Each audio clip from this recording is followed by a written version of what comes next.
One of the oldest tips in the book is to keep your left arm straight. Generally, that's going to result in too much tension, and it can be altogether the wrong advice that someone's given you. Hi, I'm Peter Knight, and if you like this channel, Peter Knight Golf, where I put up a video almost every week to help you play the best golf you possibly can, then please subscribe and also click the notification icon. So today let's have a look and discuss what's going on with this left arm.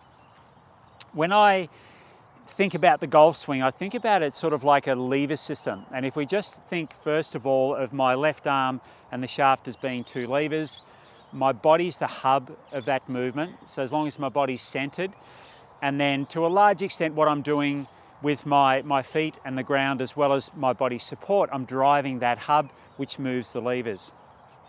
Now, when I make any sort of rotary movement or rotational movement, it's going to cause my arms to stay reasonably straight anyway. So if let's say I've got a Frisbee in my left hand and I'm throwing it, as I release the Frisbee, my arm will naturally straighten.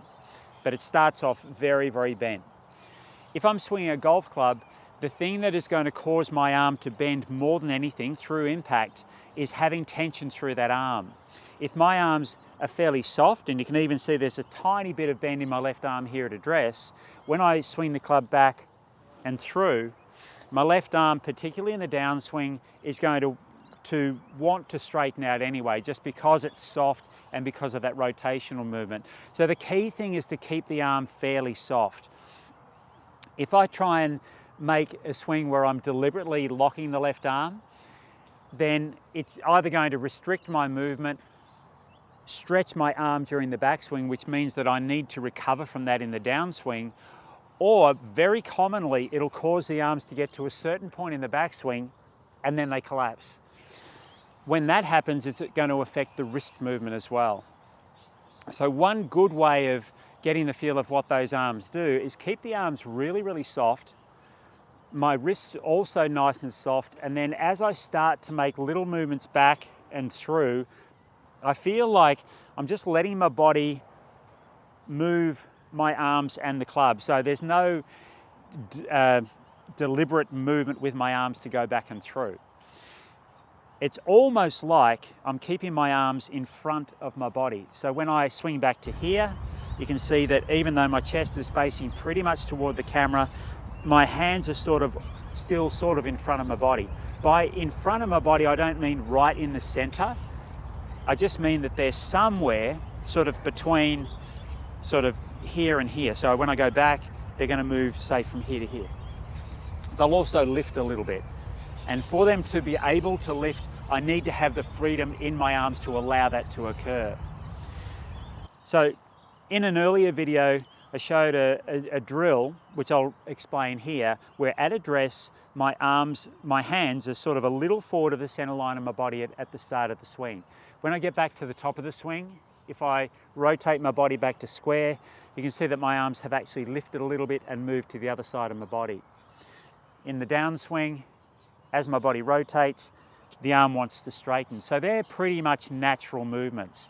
So definitely don't try and keep that arm straight.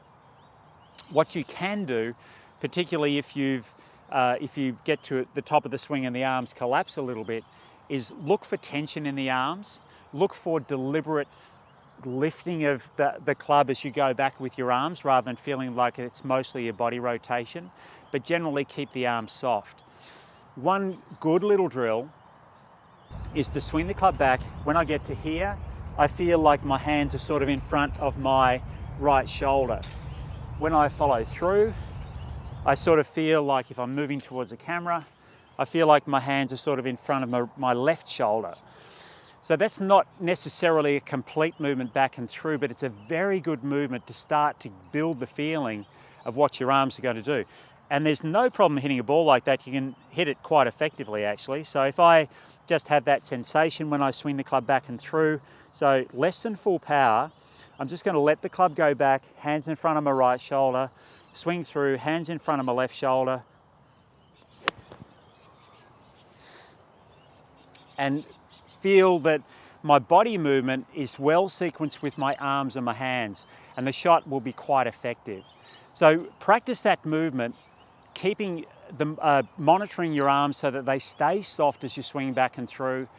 Do that little swing there, and you'll find that your sequence with body and arms and club is going to improve massively, as will your contact and the result of those shots.